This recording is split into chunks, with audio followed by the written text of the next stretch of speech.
ശരിക്കും ചേട്ടൻ എപ്പോഴെങ്കിലും തോന്നിയിട്ടുണ്ടോ നമുക്ക് ചില ചാലഞ്ചസ് വരുന്നത് ഇപ്പൊ ചേട്ടന് കാലിൽ ഇങ്ങനെ ഒരു പ്രശ്നമുള്ളത് ആക്ച്വലി ഒരു ഭാഗ്യമാണ് എന്ന് ചേട്ടൻ്റെ ഉള്ളിൽ എവിടെയെങ്കിലും എപ്പോഴും തോന്നിയിട്ടുണ്ടോ? ഇല്ല. ഇല്ല അല്ലേ? ചിലപ്പോ മോട്ടിവേഷന്റെ ഭാഗമായിട്ട് ഇത് പറയുമെന്ന് മോട്ടിവേഷൻ എന്ന് പറയണ ഇൻസ്പിറേഷൻ എന്നൊക്കെ പറയണത് ഞാൻ അലറി കരയുന്നത് കേൾക്കാത്തോണ്ടാ.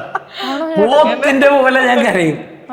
പിന്നീട് കരയൊക്കെ ചെയ്യും. ഇതൊക്കെ ഞാൻ ഇങ്ങനെയൊക്കെയാണെന്നും പറഞ്ഞിട്ട് ഇതെന്താണ് ഇനി ഞാനും മനുഷ്യരല്ലടോ എന്നും കരുതിയിട്ട് എനിക്കിത് വന്നത് അതെ ഇത് ഞാൻ ഭാഗ്യമായിട്ട് എടുക്കുന്നു കൈയടി എന്ന് പറഞ്ഞ അവരുടെ കൈ അതൊന്നുമില്ല. അതൊരു ഭാഗ്യമായിട്ടൊന്നുമല്ല. ഒരു ദിവസം കാലുവേദന ഇല്ലാണ്ട് കിടന്നുറങ്ങണത് എനിക്കുണ്ടാവില്ല.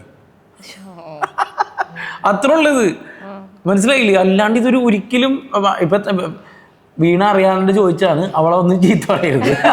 കാരണം ചിലവര് അതങ്ങ് ചോദിക്കാവോ എന്നൊക്കെ പറഞ്ഞ് ഇപ്പൊ തന്നെ ചീത്ത പറയാൻ നിൽക്കുക. അതൊന്നുമല്ല. ഇതിലെ കാര്യം എന്ന് വെച്ച് കഴിഞ്ഞാല് ഇതൊരിക്കലും എനിക്കൊരു ഭാഗ്യമായിട്ടൊന്നും തോന്നിയിട്ടില്ല. നമ്മൾക്ക് ഞാൻ പലപ്പോഴും ആലോചിക്കുന്നത് ഇതും കൂടി ഉണ്ടായിരുന്നെങ്കിൽ എനിക്ക് കുറച്ചും കൂടി പടങ്ങൾ കിട്ടിയാനേ എന്നുള്ളതാണ് ഞാൻ എപ്പോഴും ചിന്തിക്കുക. അതാണ് അത് ഞാൻ പറഞ്ഞില്ലേ സിനിമ ബേസ് ചെയ്തിട്ട് ഞാൻ സംസാരിക്കുന്നുള്ളൂ. മനസ്സിലായി.